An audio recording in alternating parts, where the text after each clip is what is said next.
Okey, Assalamualaikum sobat Ki. Hari kita nak tengok satu topik, buah apa yang boleh dimakan ataupun diamalkan dalam MBB, dan kalau tak boleh, kenapa dia tak boleh. Okey, kita tengok masalah dengan buah hari ni, kenapa dalam MBB ni kita kata kita taklah amalkan buah ni, sebab kita tahu buah hari ni dia jadi tak sihat kalau kita amalkan, disebabkan buah itu sendiri dia dah diubah secara genetik. Tujuan dia GMO ni, yang pertamanya dia nak melariskan buah tu lah. Itu yang pertama. Sebab apa? Dia melalui proses GMO, iaitu genetic modified organism. Kalau dia tak buat GMO ni, orang tak lalu pun nak makan buah ni, kan buah ni, sebab buah ni dia sebenarnya tak manis pun. Kalau kita makan, boleh makan buah betul-betul buah yang tak diubah ni, kita tak lalu pun makan buah ni. So buah ni dah diubah secara genetik, sebab tu bila kita makan buah ni manis, dia rasa sedap dan menyebabkan ketagihan. Buah sekarang ni kenapa dia boleh jadi rasa macam tu? Kenapa dia boleh jadi rasa sedap tu? Sebabnya buah ni bila dia dah kacuk, buah tu tinggi dengan fruktos. Fruktos ni gula lah. Tinggi dengan fruktos, dan serat dalam buah tu sikit saja. Yang kata memberi benefit kepada tubuh badan kita adalah serat tu daripada buah tu. Tapi bila serat tu dah dibuang, yang ada hanyalah fruktos, iaitu kata gula je lah yang ada dalam buah tu. Kalau orang ada masalah penghadaman, dia makan buah ni, dia memang akan jadi bloated yang sangat-sangat teruk. Dia akan jadi tak selesa sangat. Dia juga boleh menyebabkan masalah hati berlemak. Cubalah amalkan buah setiap hari dalam masa sebulan 2 bulan. Pergi check, tengok bacaan hati macam mana. Mesti akan dia meningkat dia punya bacaan hati tu. Buah apa yang kita boleh amalkan? Tak ada sebarang buah pun yang boleh diamalkan. Sepatutnya buah ni kita makan waktu dia bermusim. Sebab tu Allah jadikan buah ni dia bermusim. Contohnya kalau kita berada di kawasan Asia Tenggara ataupun Malaysia ni lah, secara khususnya buah kita, kalau kita tengok balik, buah kita buah bermusim. So buah bermusim ni lah yang kita boleh makan. Sebab buah ni dia taklah dijadikan sebagai amalan. Setiap hari kita boleh makan. Okey, habis tu macam mana kalau kita nak dapatkan vitamin C? Sudah diajar ataupun di brainwash, vitamin C kita akan dapat daripada sumber kata buah ni. Okey, betul ke dia boleh datang daripada buah sahaja? Dalam MBB ni kita diet kita tinggi protein dan lemak. So kalau kita makan diet tinggi protein dan lemak ni, adakah kita dapat vitamin C ni? Bukan ke vitamin C ni berada di dalam buah? Sebab kita dah diajar macam tu. Dan kalau kita tengok nutrition kan, apa yang diajar kepada orang ramai, itulah dia kata okey, makan banyak buah ni untuk kita dapat vitamin C. Adakah benar kita boleh dapat vitamin C ni daripada buah? Kalau kita tengok balik, ini adalah strategi lah, dia disebut sebagai scaremongering. Scaremongering ni adalah strategi marketing untuk brainwash orang ramai supaya dia makan buah tu. Marketing untuk melariskan jualan buah tu sendiri lah. Nutritionist ni biasanya dia akan claim lah, kalau kita kekurangan vitamin C ni berlakunya scurvy. Scurvy ni adalah disebabkan oleh kekurangan vitamin C ni lah. Bila kita ada scurvy, masalah scurvy ni kita boleh tengok condition di mana badan kita lebam-lebam. Orang kata kena kokak atu, tapi bukanlah kokak atu pun. Dan gusi kita kalau kita gosok gigi tu dia senang berdarah, ataupun dia boleh jadi juga dia mudah dapat anxiety ataupun depression. Itu condition kalau seseorang tu mengalami scurvy ni, yang digembar-gemburkan disebabkan kekurangan vitamin C. Okey, kenapa dia jadi macam tu? Adakah disebabkan orang yang alami condition scurvy ni disebabkan oleh kekurangan vitamin C? Sebenarnya dia bukanlah kata punca utama. Punca utama orang yang mengalami scurvy ni adalah disebabkan oleh pemakaian diet pemakanan yang tak betul, iaitu dia amalkan diet pemakanan tinggi karbohidrat, yang mana menyebabkan badan berada di dalam keadaan disebut sebagai oxidative stress. Yang mana badan tu bila dia berada dalam keadaan oxidative stress yang panjang, dia memerlukan keperluan kepada tubuh badan tu menggunakan antioxidants untuk counter back masalah tu. That's why badan tu memerlukan lebihan vitamin C ni lah, sebab vitamin C ni adalah salah satu antioksidan. Dia bukanlah disebabkan tiba-tiba orang tu boleh jadi kekurangan vitamin C secara kata apa, tiba-tiba sebab dia tak makan buah. Tak, kalau andai kata dia makan banyak buah pun still dia tak boleh nak counter masalah tu. So masalah punca utama adalah disebabkan diet pemakanan yang tinggi karbohidrat, yang menyebabkan berlaku disebut sebagai condition rintangan insulin. So apa yang berlaku adalah tubuh badan akan menghabiskan storage vitamin C yang ada. So bila vitamin C storage tu dah kurang, itu yang menyebabkan berlakunya scurvy tu tadi. Macam mana nak counter back masalah tu? Adakah kita kena top up vitamin C? Jawapannya betul, kena top up vitamin C, tapi bukanlah dengan cara makan buah tu, sebab tak akan selesai pun kalau kita makan buah tu. So caranya adalah kita betulkan balik pemakanan kita dengan MBB ni lah. Sebab kita tahu makanan yang tinggi karbohidrat ni memang boleh menyebabkan pelbagai komplikasi lain lah. Karbohidrat yang kita tak nak sebenarnya tepung saja, yang lain tu kita makan saja, tak ada masalah pun. Kalau orang tu dia amalkan makan tinggi tepung, dia tak boleh lari daripada masalah scurvy ni ataupun kekurangan vitamin dan mineral ni. So solution untuk masalah ni adalah dengan cara kita MBB lah. Kita MBB, kita kurangkan kita punya oxidative stress kepada tubuh badan, dan kita top up balik vitamin C. Vitamin C yang kita top up ni bukan daripada sumber buah-buahan, sebab kita tahu buah-buah tu GMO problem. So kita ambil daripada supplementation. Supplementation tu lagi better lah.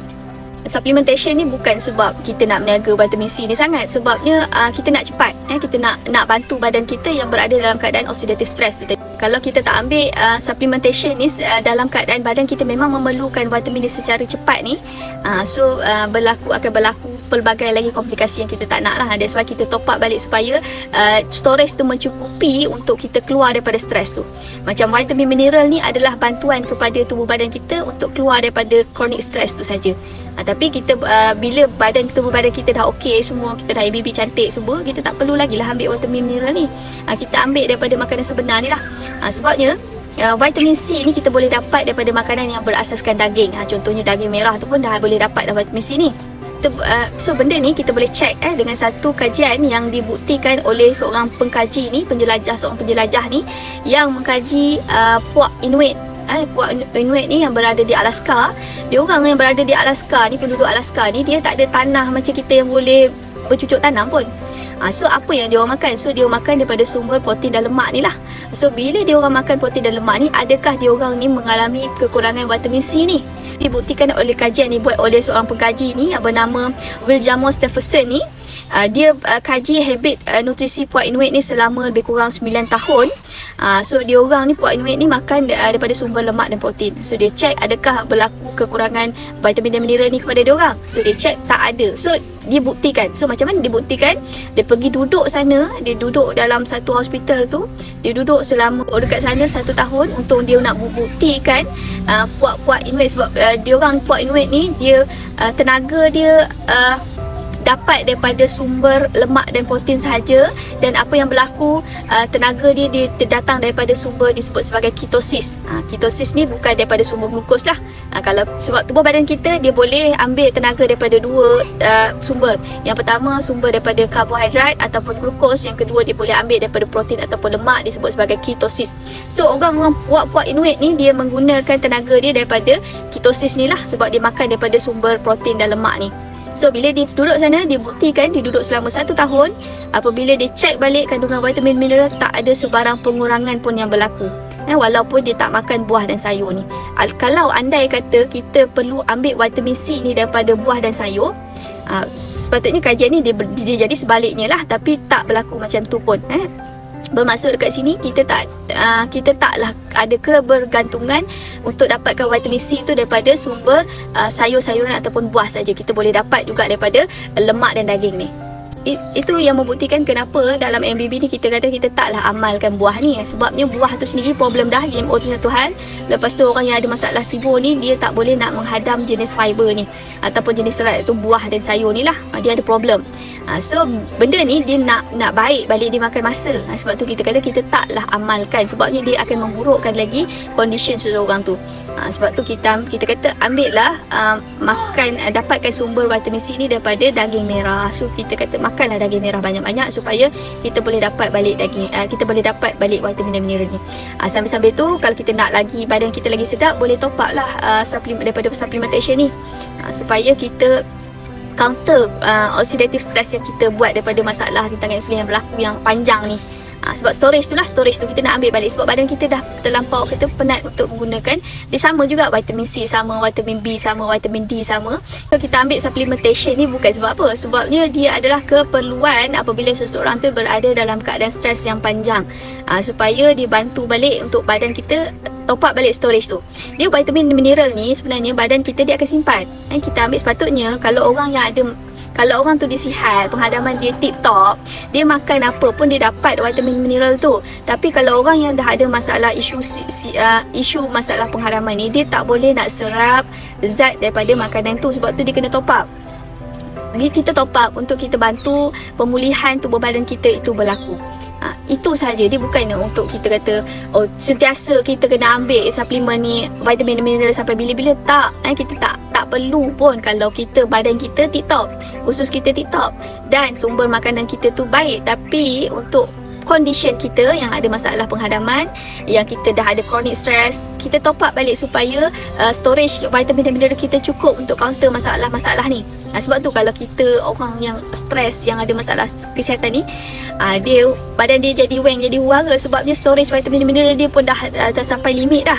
Dah sampai kata apa, limit penggunaan dah. Sebab tu kita ambil balik daripada supplementation untuk kita bantu tubuh badan untuk counter stress tu. Tapi taklah kita kata suplemen tu wajib untuk kita ambil sampai bila-bila. Cumanya lagi satu disebabkan oleh kualiti makanan kita yang hari ni yang kata apa, agak teruk lah.